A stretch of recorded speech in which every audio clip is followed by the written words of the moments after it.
Hi hello friends అందరికీ నమస్తే. ఏంటి అచ్చ తెలుగులోకి వచ్చేసా అనుకుంటున్నారా? ఏమీ లేదు, శ్రావణ మాసం కదండి. సో అందుకనే నేను వరలక్ష్మి పూజ అయితే చేసుకున్నా. సో అందుకనే తెలుగులో చెప్తున్నా అనమాట నమస్తే అని. సో భయపడకండి ఎవరు. నేనైతే సింపుల్‌గా అయితే పూజ చేసుకున్నానండి. ఎటువంటి హడావిడి చేసుకోలేదు. అంటే ఎక్కువగా వంటలు చేయడం అట్లా ఏమి చేయలేదనమాట. సింపుల్‌గా అయితే చేసేసుకున్నాను. అంటే కిడ్స్‌తో కుదరాలి కదా! కొంచెం టైం కుదరలేదు.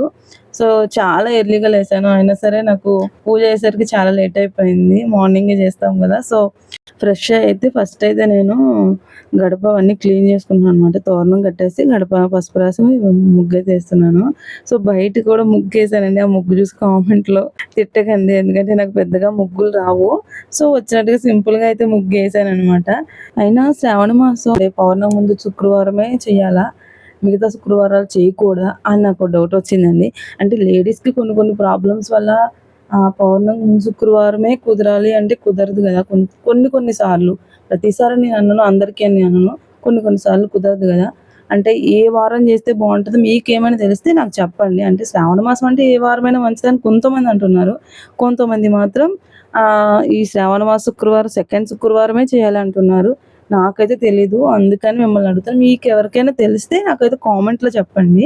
ఏదైనా పూజ చేసినప్పుడు వంటలు చేయాల్సొస్తే లేతే ఏదైనా బర్త్‌డే ఫంక్షన్స్‌కి అట్లా ఎప్పుడైనా సరే వంట చేయాల్సొస్తే నేను అట్లా స్టవ్‌కి దండం పెట్టుకొని చేస్తాను. నాకది అలవాటు.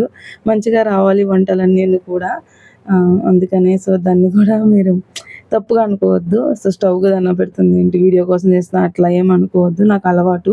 సో, అందుకనే పెట్టుకుంటున్నాననమాట. సింపుల్‌గా నా వంటలైతే అయిపోయినాయండి. మా పిల్లలనైతే స్కూల్‌కి పంపించేశాను. స్కూల్‌కి రెడీ చేసి పంపించిన తర్వాత నేను పూజ సామాగ్రి అవన్నీ సర్దుకున్నాననమాట. సో, వంటలు నేను వండినవి, ఫ్రూట్సు, అలాగే పూజ సామాగ్రి కడిగి పెట్టుకున్నవి మొత్తం ఆయిలేసి ఒత్తులన్నీ మొత్తం టోటల్ అన్నీ రెడీ చేసుకున్న తర్వాత నేనైతే రెడీ అయ్యాననమాట.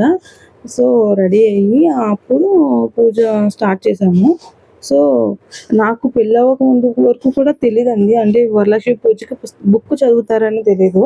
సో, నాకు ఆఫ్టర్ మ్యారేజ్ తర్వాతే నాకు వరలక్ష్మి పూజకి బుక్ చదువుతారు, బుక్ ఉంది అని నాకు తెలిసింది. సో, బుక్ అయితే చదువుకున్నామండి మేము. ప్రతి ఇయరు నేను బుక్ చదివే పూజ చేస్తాననమాట.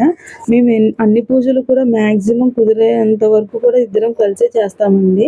అంటే ఈ పూజ అంటే వరలక్ష్మీదేవి పూజ అంటే లేడీసే చేయాలని ఏమి ఉండదు. భార్యాభర్తలు ఇద్దరూ కలిసి కూడా చేసుకోవచ్చు.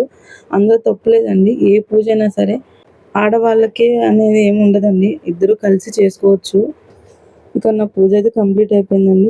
ప్రసాదం అవన్నీ చూపించేసి ఇంకా నేను పూజని ఇంకా కంప్లీట్ చేసేసాను. సో, నేను ఎలా డెకరేషన్ చేశానో నేను దగ్గరనే చూపిస్తున్నాను. మొత్తం వ్యూ చూడండి.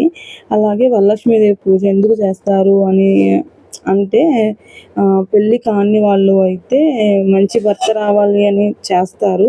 పెళ్ళైన ఆడవాళ్ళు ఏంటంటే పిల్లలు, భర్త ఆరోగ్యంగా ఉండాలి. అలాగే సిరి సంపదలతో ఉండాలి ఫ్యామిలీ మొత్తం అనైతే చేస్తారు నాకు తెలిసినంత వరకు.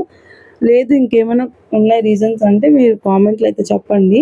వీడియోలో చూస్తున్నారు కదా! నేను మార్నింగ్ అయితే రెడీ చేస్తున్నా. ఒక బ్లౌజ్ పీసు, తమలపాకులు, అరటిపండు, ఒక్క, చిల్లర పైసలు, పసుపు, కుంకుమ, బ్యాంగిల్స్, అలాగే ఏదైనా ఒక ఫ్రూటు, అలాగే శనగలు కూడా పెట్టాననమాట నేను. సో, ఇలా అయితే నేను వాయినం ఇచ్చాననమాట. ఒక 5 మెంబర్స్‌కైతే నేనైతే వాయినం ఇచ్చానండి.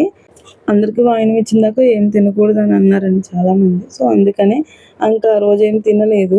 నైట్ తిన్నాననమాట ఇంకా. వాయినం అయితే ఇచ్చేసాను. అందరికి 5 మెంబర్స్ వచ్చారు చక్కగా హ్యాపీ. నేను చాలా ఫుల్ హ్యాపీ అయ్యాను. శారీ లుక్ చూసి చాలామంది లక్ష్మీదేవిలా ఉన్నావన్నారు. కొంతమంది ఎందుకు ఇంత ఎక్కువ రెడీ అయ్యావు అని అన్నారు కూడా. కానీ ఏంటంటే మనమే ఇంటికి లక్ష్మీదేవులం కదండీ! సో, మనమే అలా లేకపోతే ఎలాగా? మా ఇంటి వరలక్ష్మీదేవి పూజ అయితే ఇలా అయితే సింపుల్‌గా అయితే అయిపోయిందండి.